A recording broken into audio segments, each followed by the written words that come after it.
Queremos saudar a igreja com a paz e a graça do Senhor Jesus Cristo.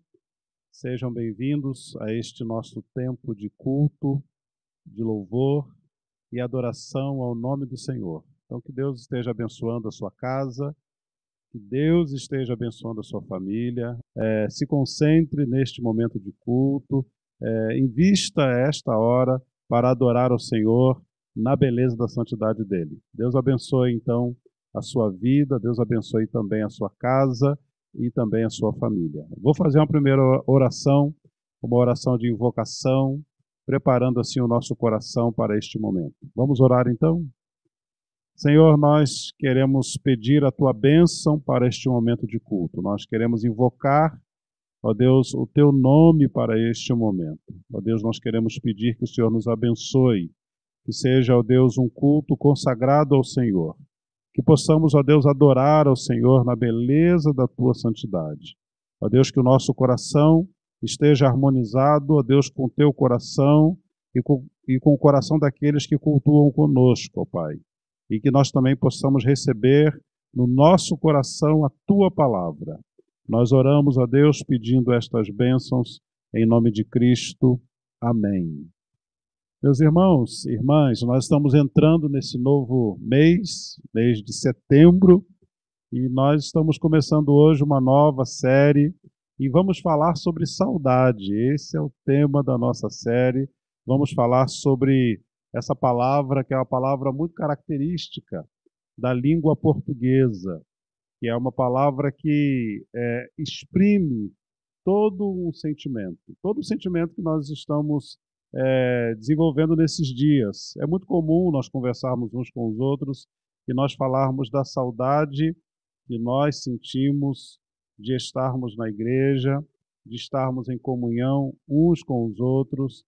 Então, saudade é um sentimento comum a todos nós.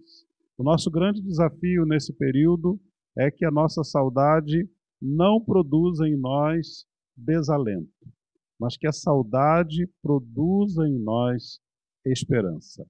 E eu quero compartilhar com vocês, com todos vocês, um texto da palavra que fala sobre a saudade da comunhão, a saudade do ajuntamento. O salmista, no Salmo 42, exprime a sua saudade da seguinte maneira. Ele diz: como suspira a corça pelas correntes das águas, assim por ti, ó Deus, suspira a minha alma. A minha alma tem sede de Deus, do Deus vivo. Quando irei e me verei perante a face de Deus? As minhas lágrimas têm sido o meu alimento dia e noite, enquanto me dizem continuamente: o teu Deus, onde está? Lembro-me destas coisas e dentro de mim se me derrama a alma de como passava eu com a multidão do povo e os guiava em procissão à casa de Deus, entre gritos de alegria e louvor, multidão em festa. Porque estás abatido, ó minha alma, porque te perturbas dentro em mim. Espera em Deus, pois ainda o louvarei, a Ele meu auxílio e Deus meu. Sinto abatida dentro de mim a minha alma, lembro-me, portanto, de ti nas terras do Jordão, e no monte Hermon e no outeiro de Mizar. Um abismo chama outro abismo, ao fragor das tuas catadupas, todas as tuas ondas e vagas passaram sobre mim. Contudo, o Senhor, durante o dia, me concede a sua misericórdia, e à noite comigo está o seu cântico, uma oração ao Deus da minha vida. Digo a Deus, minha rocha, por que te olvidaste de mim? Por que hei de andar eu lamentando sob a opressão dos meus inimigos? Esmigalharam-se-me os ossos, quando os meus adversários me insultam, dizendo, o teu Deus, onde está? Por que estás abatido, ó minha alma? Por que te perturbas dentro em mim? Espera em Deus, pois ainda o louvarei, a Ele meu auxílio e Deus meu. Então o salmista consegue falar da sua saudade, mas ao mesmo tempo falar da sua esperança. Ele vive um tempo difícil como nós também vivemos. Ele está afastado da casa de Deus, ele está afastado da comunhão do povo de Deus, e ele fala isso, como era bom estar na casa do Pai, como era bom guiar a multidão em procissão, como era bom estar naquelas festas, naquelas celebrações.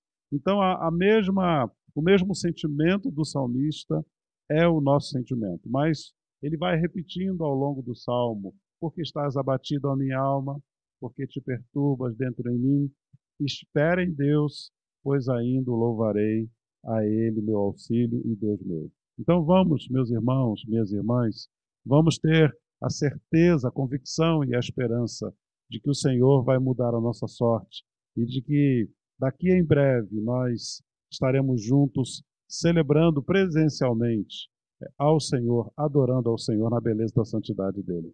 Enquanto isso não acontece, vamos por essa via mesmo. Nós vamos adorar ao Senhor, porque o Senhor merece o nosso louvor e a nossa adoração. Vamos cantar então. O povo do Senhor vai adorar o nome dele.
Adorar ao Senhor que é bondoso, esse Senhor que é maravilhoso e merece toda a nossa adoração.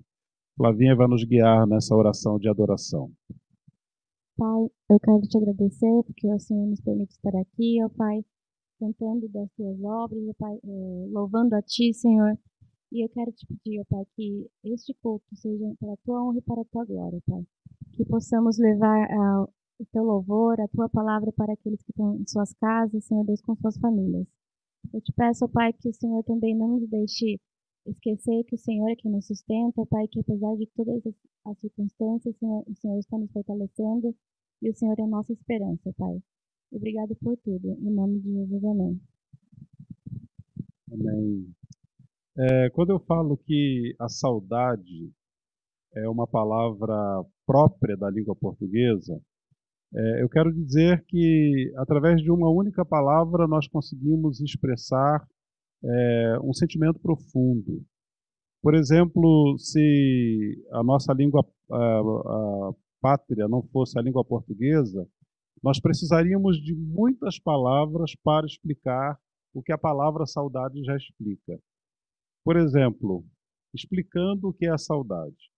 Saudade é um profundo estado emocional, nostálgico, de nostalgia ou um sentimento profundo de anseio melancólico por algo ausente ou alguém que se cuida ou ama.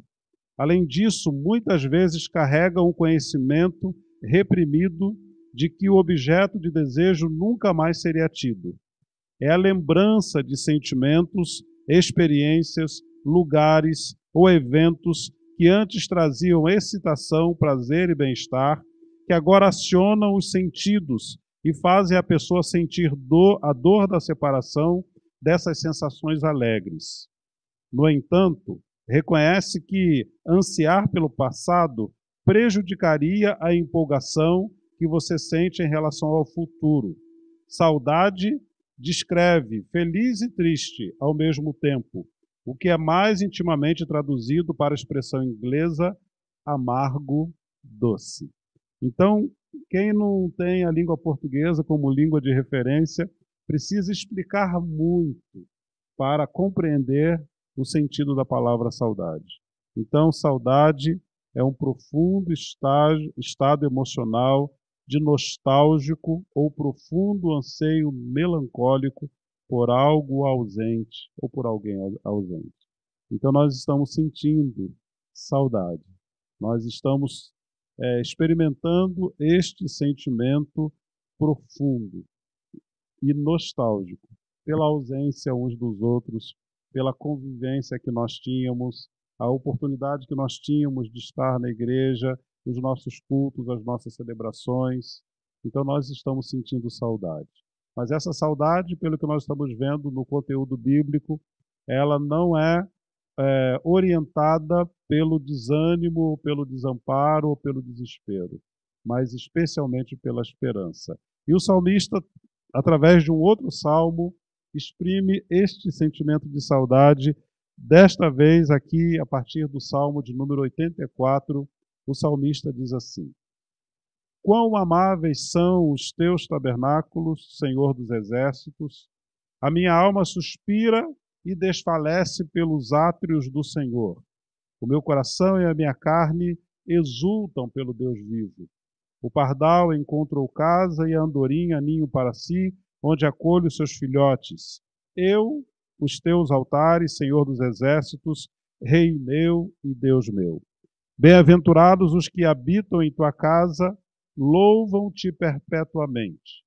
Bem-aventurado o homem cuja força está em ti, em cujo coração se encontram os caminhos aplanados, o qual, passando pelo vale árido, faz dele um manancial, de bênçãos o cobre a primeira chuva, vão indo de força em força, cada um deles aparece diante de Deus em Sião.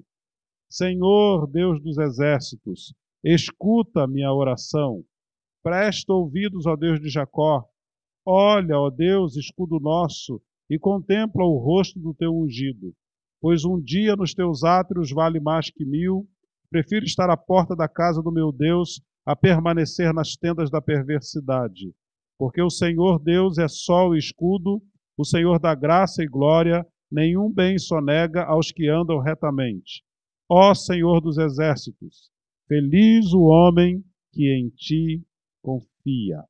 Embora nós estejamos privados da companhia e da presença uns dos outros, nós não estamos privados da presença do Senhor, nós não estamos privados do poder do Senhor, da fidelidade dele. Então a igreja continua caminhando, apesar das dificuldades, apesar das lutas, a igreja continua caminhando. Temos saudade, sim, uns dos outros, mas também a nossa saudade é orientada pela esperança que nós temos de que o Senhor está no controle da história, o Senhor está agindo, o Senhor está conduzindo e o Senhor vai manifestar a sua bênção e a sua graça para com o seu povo. Vamos continuar louvando ao nosso Deus, adorando, entendendo que o Senhor está soprando, está agindo no meio do povo dele, no meio da igreja.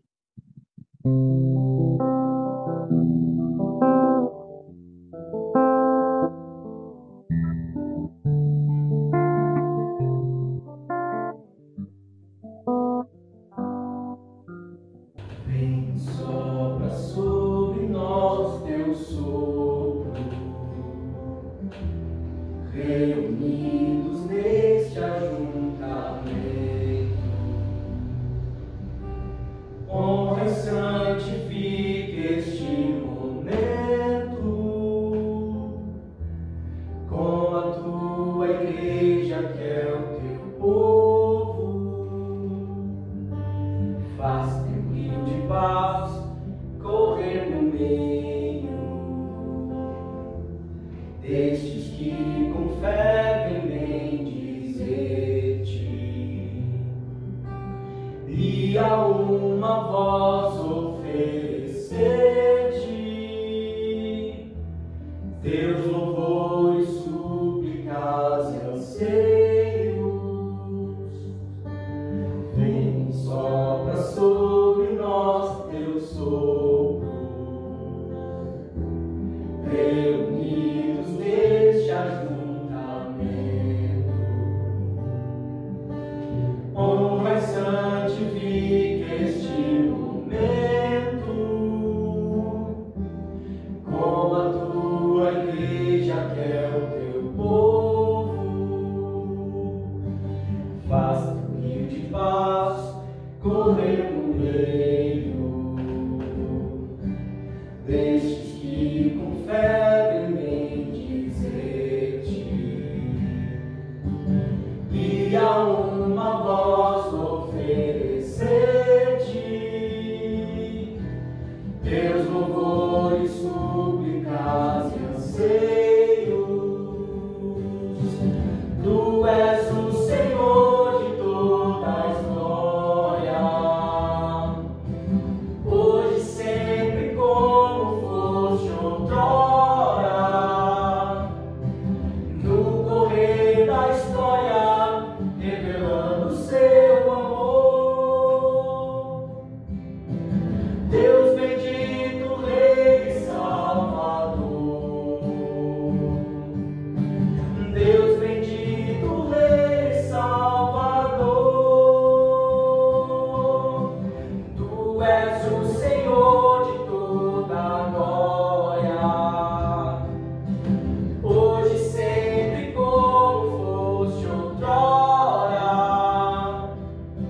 no correr da história, revelando seu amor. Deus bendito, Rei e Salvador. Deus bendito, Rei e Salvador. Deus bendito, Rei e Salvador. Deus bendito, Rei e Salvador. É o Senhor da história e isto nos consola, saber que o Senhor está no controle da história. E por mais difícil que esteja esse ano, nós temos esse cuidado do Senhor. Por isso que o salmista lá no Salmo 42, ele insiste dizendo, né, ele pergunta para a sua própria alma: por que estás abatido, ó minha alma? Por que te perturbas dentro de mim? Espera, espera no Senhor. Então vamos aguardar no Senhor, vamos buscar nele o nosso socorro, o nosso refúgio, a nossa esperança. Bem, nós também queremos convidar vocês, além de participarmos desse momento de louvor, de culto, a também participar conosco de um outro momento que é muito prático, uma expressão de fidelidade também, de generosidade no sustento da obra do Senhor, que é trazendo os dízimos e ofertas. Então nós temos esse espaço e essa oportunidade também para todos aqueles que acreditam no ministério desta igreja, para participarem conosco do sustento dela. Então, se o Senhor tem tocado no seu coração para participar conosco do sustento da obra através desta igreja, então nós te convidamos a trazer os seus dízimos e ofertas. Os dados bancários aparecem na sua tela e você pode participar conosco também desse momento de sustentação da obra missionária. Vamos orar? Natan, por favor, ore por nós, também adorando ao Senhor. Senhor, nosso Deus, nosso Pai, nós queremos te adorar, porque o Senhor é grande, o Senhor é o Deus de toda a história e que isso consola os nossos corações e a nossa mente ansiosa que pensa no futuro, que pensa no amanhã, que pensa no que nós devemos fazer para trabalhar e para conseguir o sustento. Quando nós olhamos para a história, nós vemos que o Senhor cuidou de nós até hoje e assim continuará, porque o Senhor é um Deus fiel, mesmo nós não sendo merecedores, mesmo nós merecendo a morte, o Senhor deu o seu Filho para que essa graça fosse derramada sobre nós. E também nós queremos te agradecer por isso, porque mesmo em meio a um caos que acontece no mundo, esse caos é só para nós, que somos meros humanos e não entendemos a história. Mas para o Senhor, tudo está sob o seu controle, e o Senhor move e faz da forma que é da tua vontade, e isso é maravilhoso, porque nós somos filhos e somos amados por um Deus que criou a terra, um Deus que criou o universo, e é Ele que está guiando a história, Deus. Nós te louvamos e queremos te agradecer pelos dízimos e ofertas que também foram entregues a ti, e que isso seja de coração, não seja um mero ato de rotina, mas que isso seja uma oferta, uma entrega de sacrifício a ti, e que nós possamos honrar com isso sempre, pois é a gratidão que o Senhor nos sustenta. Peço que o Senhor abençoe agora, neste momento, o Binho, que estará trazendo a palavra para nós, que ela entre nas nossas mentes, primeiramente, e isso afete o nosso coração, e que não seja apenas um momento que nós sejamos extasiados pela tua palavra, mas que isso seja uma prática, que isso entre na nossa vida, que isso gere uma mudança em nós, que nós não sejamos os mesmos após esta palavra, que o teu Espírito Santo esteja guiando os nossos corações, a nossa vida, seja onde quer que estejamos, seja no trabalho, seja até mesmo agora, ainda mais nas nossas casas, que o Senhor esteja agindo através de nós, que possamos ser instrumentos para o teu reino e para a tua glória. Em nome de Jesus, isso é que nós te pedimos e agradecemos. Amém. Amém.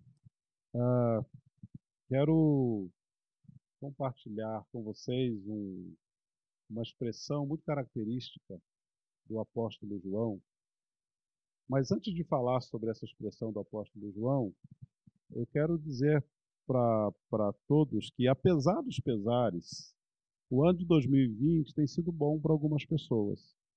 É que nós nos acostumamos a achar que 2020 é um ano terrível, é um ano ruim, mas se sabe que para algumas pessoas tem sido um ano bom, tem acontecido coisas boas para algumas pessoas em 2020. 2020 para algumas pessoas não será caracterizado apenas por um ano da pandemia. Mas, por exemplo, algumas pessoas se casaram em 2020.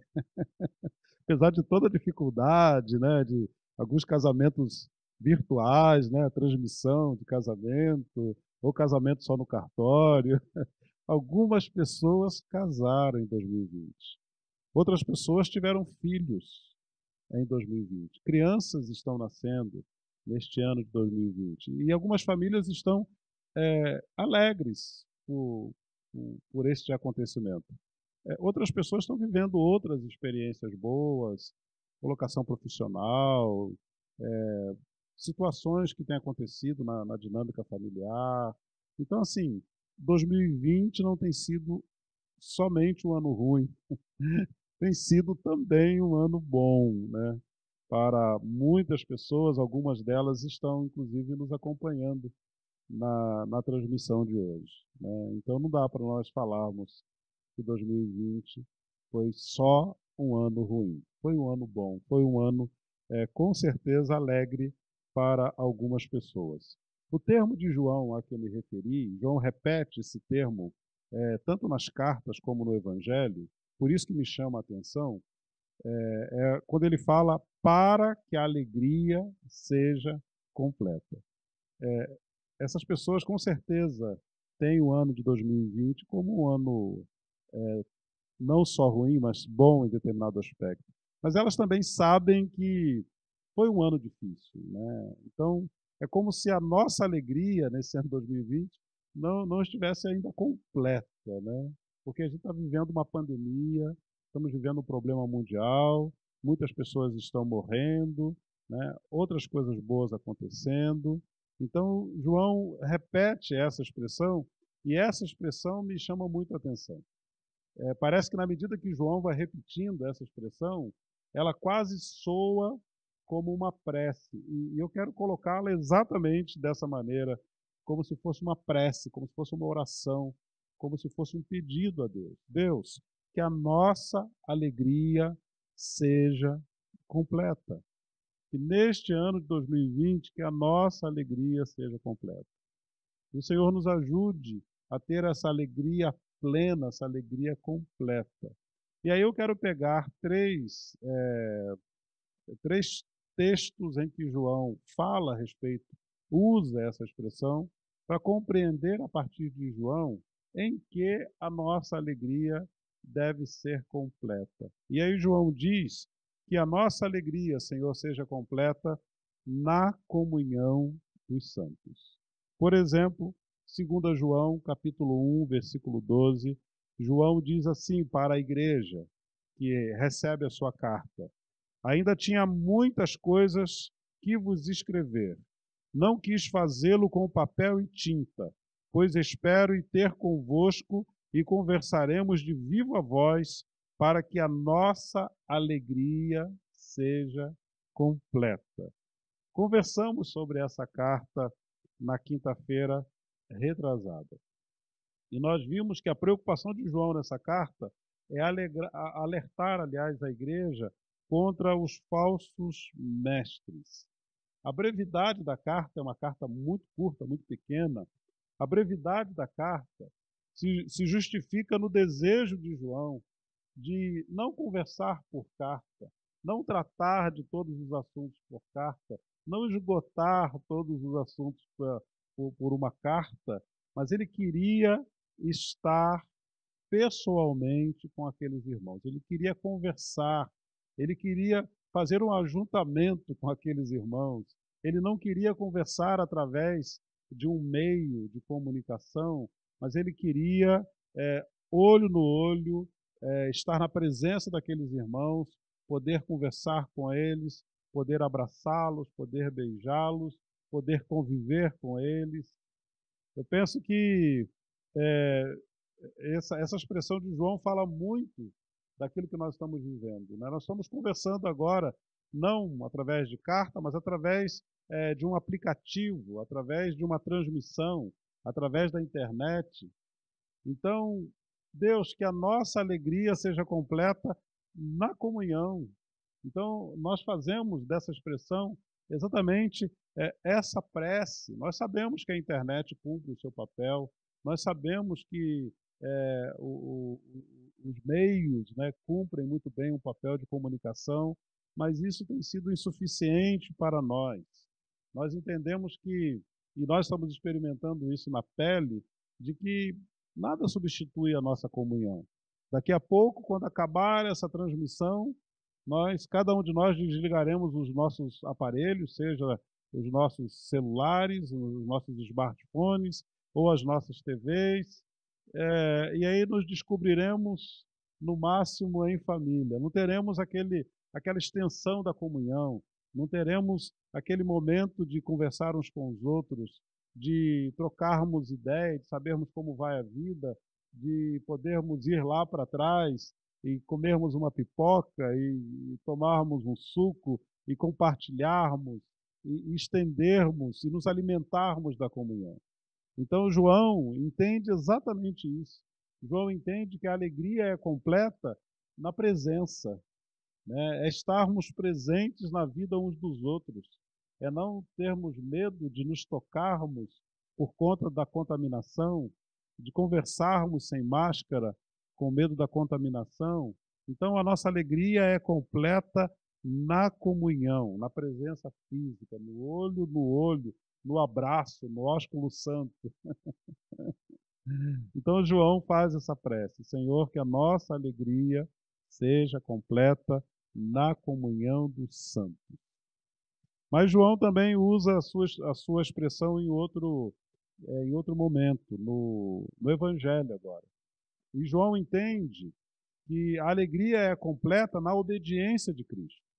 E aí João diz o seguinte, em João capítulo 15, agora no Evangelho, João 15, versículos de 7 a 11, ele diz assim: se permanecerdes em mim e as minhas palavras permanecerem em vós, Pedireis o que quiseres e vos será feito. Nisto é glorificado meu Pai, em que deis muito fruto, e assim vos tornareis meus discípulos. Como o Pai me amou, eu também vos amei. Permanecei no meu amor. Se guardardes os meus mandamentos, permanecereis no meu amor, assim como também eu tenho guardado os mandamentos de meu Pai, e no seu amor permaneço. Tenho-vos dito estas coisas, para que o meu gozo esteja em vós. E aí aqui ele diz, e o vosso gozo seja completo, e a vossa alegria seja completa. Aqui a alegria apontada por João no Evangelho está na obediência de Cristo. E obedecer a Cristo é um exercício de persistência. É por isso que ele usa aqui a palavra permanecer. Então nós precisamos persistir na obediência. Por exemplo, ele fala de permanecer em Cristo. Então, precisa haver da nossa parte uma determinação, uma persistência, uma disciplina para que nós permaneçamos em Cristo. Permaneçamos nessa esfera de obediência a Cristo, como discípulos de Cristo. Eu me lembro muito bem quando o apóstolo Pedro, na sua impulsividade, ele não compreendeu isso, né, o que significa permanecer em Cristo, mas ele faz aquela belíssima confissão, né, quando Jesus pergunta o que as pessoas dizem a meu respeito, e aí N respostas, e aí então Jesus devolve a pergunta para os discípulos, e vocês, né, o que acham de mim? Qual é a opinião de vocês sobre a minha pessoa? E aí Pedro, iluminado, né, pelo Pai, ele diz, tu és o Cristo, o Filho do Deus vivo. E aí Jesus elogia Pedro. E aí Pedro fica empolgado. E Jesus então continua falando sobre com que gênero de morte ele morreria. E aí Pedro, talvez empolgado pelo elogio de Cristo, ele recrimina Jesus, porque Jesus falava sobre a necessidade da crucificação, da morte terrível que ele teria. E aí, ao invés de um elogio, Pedro recebe uma recriminação. Quando Jesus diz para ele, arreda de mim, Satanás. Eu sei que é uma expressão muito forte, mas é como, em outras palavras, como se Jesus falasse para Pedro, Pedro, vai lá para o lugar do discípulo. Vá lá para trás. Persista, permaneça no discipulado, permaneça em mim. Então nós podemos oscilar muito como Pedro. Nós podemos correr o risco de não entender bem o que significa permanecer em Cristo e ao invés de permanecermos nele, nos achamos confrontando com ele. Não entendendo o princípio do discipulado e trombando com Cristo, ao invés de andarmos na pegada dele. Mas nós precisamos permanecer em Cristo. E nós precisamos também permanecer na palavra de Cristo, uma consequência natural. Permanecer na palavra dele, obedecer a palavra dele, trazer a palavra dele para a nossa vida, buscarmos a orientação da palavra dele. E é interessante que aqui no Evangelho, Jesus fala que se nós permanecermos na palavra, nós podemos pedir o que nós quisermos e nos será dado. Jesus faz esse desafio porque ele sabe que a palavra nos ajuda na oração. Porque ele sabe que se nós pedirmos, aliás, ele sabe que se nós permanecermos na palavra, nós pediremos segundo a vontade dele. Então as nossas orações terão coerência com a vontade do Senhor Jesus. Então devemos permanecer em Cristo, permanecer na palavra de Cristo, permanecer no amor de Cristo. E nós permanecemos no amor de Cristo quando nós guardamos os mandamentos dele. E nós sabemos muito bem que os 10 mandamentos se resumem em 2 mandamentos. Amar a Deus acima de todas as coisas e amar ao próximo como a ti mesmo. É interessante como Cristo não tem problema algum de conciliar obediência com amor. Geralmente, né, nós temos dificuldade de amar aqueles que nós obedecemos, né? Então, ou a pessoa tem uma relação conosco de amor, ou a pessoa tem uma relação conosco de controle, né? Nós temos dificuldade de fundir tudo numa pessoa só. Mas aqui Jesus está nos desafiando não apenas a termos intimidade com Ele, porque temos um relacionamento amoroso com Ele, mas termos também um relacionamento de sujeição a Ele. Então não há dificuldade alguma em conciliar amor com obediência. O apóstolo Paulo faz isso em outro lugar, quando ele diz que nós somos constrangidos pelo amor de Cristo. Então o amor de Cristo nos constrange. Então nós somos tão amados, tão amados, tão amados, que não temos outra opção a não ser a opção da obediência. A nossa alegria é completa quando nós vivemos em obediência. A nossa alegria é completa quando nós estamos sujeitos à vontade do Senhor. É interessante que muitas pessoas buscam a alegria, a felicidade, o contentamento na rebelião, né? No não limite, no não controle. Mas a palavra de Deus diz que a alegria, o contentamento, pode e deve ser encontrado na obediência ao Senhor. Então, o Senhor, neste ano de 2020, que a nossa alegria seja completa, porque vivemos uma vida de obediência ao Senhor. E o último episódio, né, o último ponto, aliás, o último texto que João refere sobre a expressão, né, que a alegria seja completa, está exatamente na primeira carta de João, quando ele diz o seguinte, capítulo 1, versículos do 1 ao 4, ele fala: o que era desde o princípio, o que temos ouvido, o que temos visto com os nossos próprios olhos, o que contemplamos e as nossas mãos apalparam com respeito ao verbo da vida, e a vida se manifestou, e nós a temos visto, e dela damos testemunho, e vô-la anunciamos, a vida eterna a qual estava com o Pai e nos foi manifestada. O que temos visto e ouvido, anunciamos também a vós outros, para que vós igualmente mantenhais comunhão conosco. Ora, a nossa comunhão é com o Pai e com o seu Filho Jesus. Estas coisas, pois, vos escrevemos para que a nossa alegria seja completa. Estas coisas, pois, vos escrevemos para que a nossa alegria seja completa. João, especialmente o apóstolo João, teve um privilégio que poucas pessoas tiveram. O privilégio de ter ouvido, visto e até apalpado Cristo, ter pego no braço de Cristo, ter reclinado a sua cabeça no peitoral de Cristo. Então João teve esse privilégio, Cristo que é o Evangelho encarnado, Cristo que é o Verbo de Deus, Cristo que é a expressão máxima do amor de Deus, que se encarnou. E João, ele viu, ouviu e com as suas próprias mãos ele tocou no Senhor, que é o Evangelho. João teve esse privilégio, essa alegria.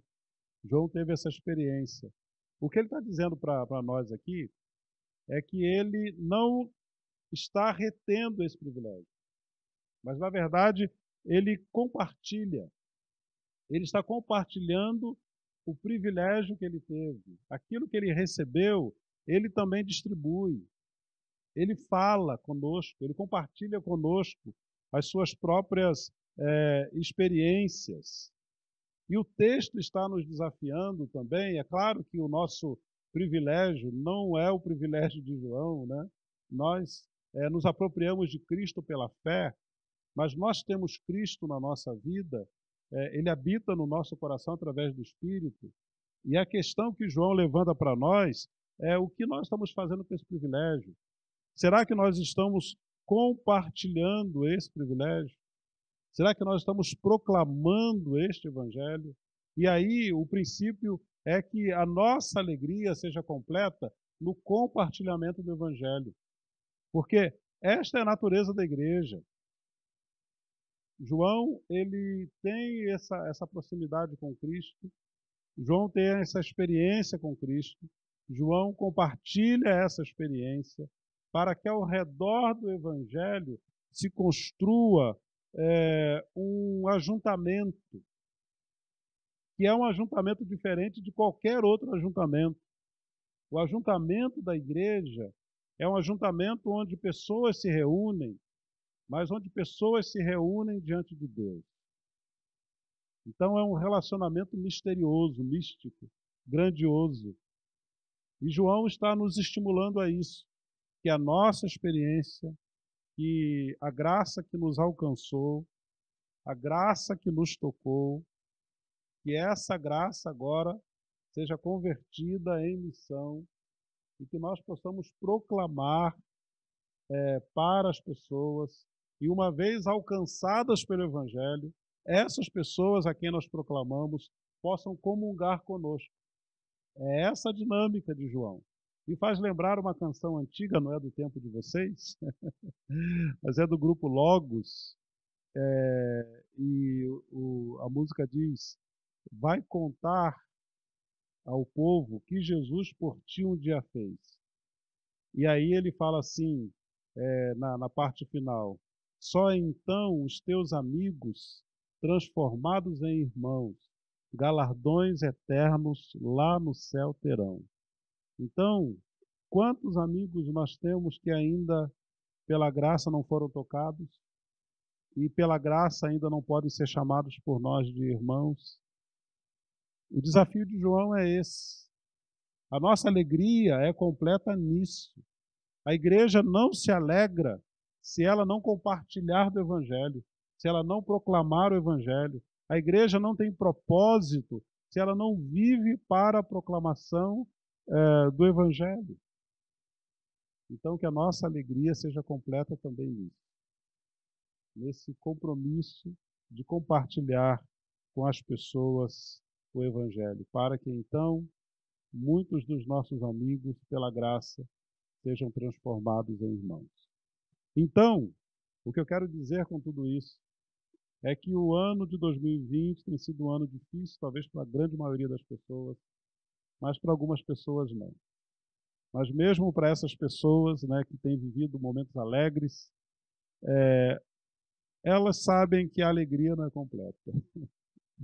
E nós, como igreja também, sabemos que a nossa alegria ela só pode ser completa na comunhão dos santos.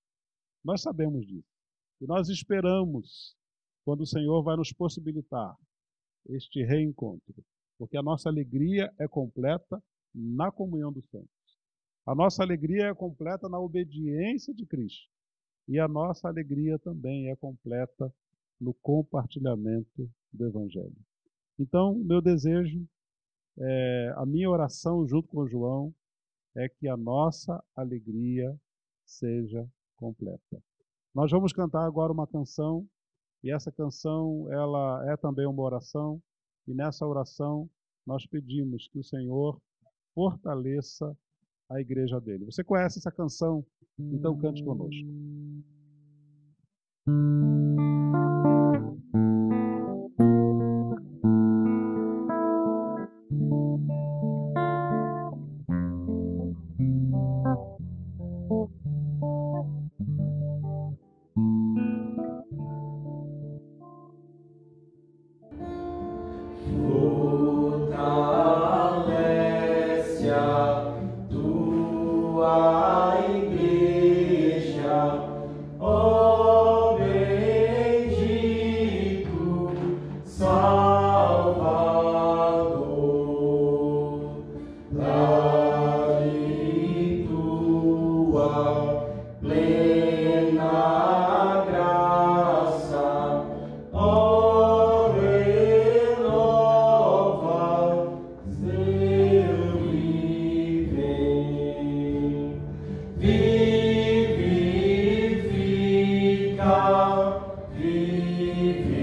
Senhor, nós te agradecemos, ó Pai, porque a nossa alegria é o Senhor.